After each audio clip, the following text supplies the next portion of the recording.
Hello everyone. I'm going to be doing a speech on oil fields and how the boom got started, the history of the oil fields.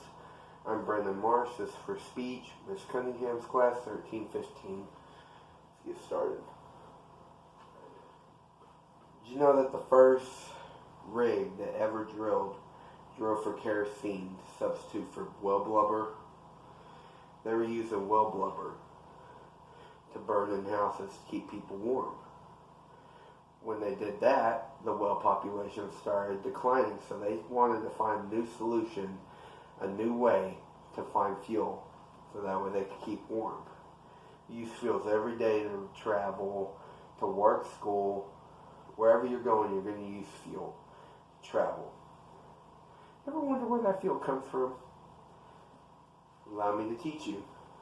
Start with the first rig ever made by Colonel Edwin Drake. It's Colonel Edwin Drake himself with his rig. Drake's rig, 1859, Titusville, Pennsylvania. That rig drilled 69 feet with 3 feet per day. 3 feet per day is pretty good, given the fact that that rig had limited technology. They didn't have motors, they didn't have computerized systems, they didn't have drill bits that could do the work for them. They had to do the work themselves to get what they needed. They did come up with kerosene, and it did substitute for well blubber, which is good because then the well population picked up and the oil fields started to rise.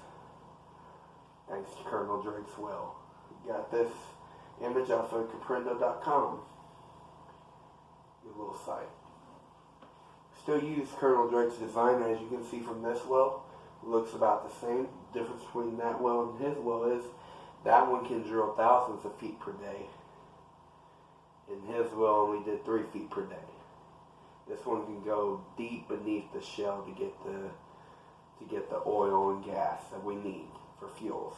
We have come up with a bunch of different fuels. 2 of them everybody knows, which is gas and diesel. Those fuels are fuels we use every day to travel. Those are the fuels that are vital to the American society, gas and diesel. More rigs are being built to take care of this problem with needing oil. So more rigs are going out, more jobs are coming up. Not only onshore, but offshore. We have the technology to drill offshore using the Drake model.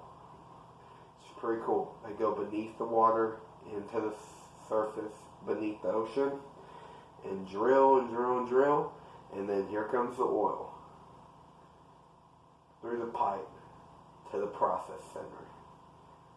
It's really cool how far we came along since the Drake method. Here's the 90s to 2019. Got the Gulf War at $23 a barrel.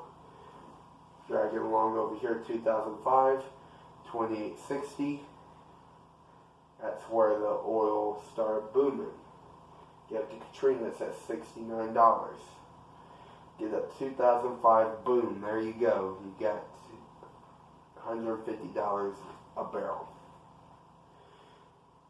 The price today is at $55.68. I checked out an oil field price live before I started. $55.68 and steady.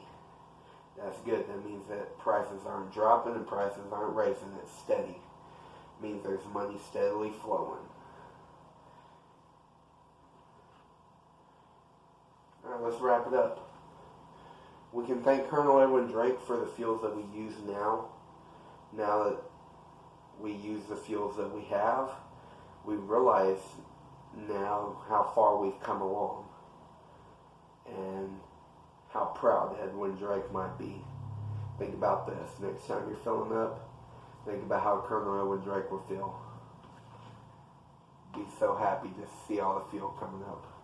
References: I got Oil Price Live, Baker and Hughes app, Eagleford Shell Playbook by Dan Willens, Oil and Gas Technology books, which are my books I use on a daily basis, Joseph Hillard and Stephen DeVoe's book. That's what I use for my oil and gas classes. And then, of course, San Antonio Express News has articles on oil and gas. Well, I hope you learned some. Thanks so much, and God bless y'all. Have a good night.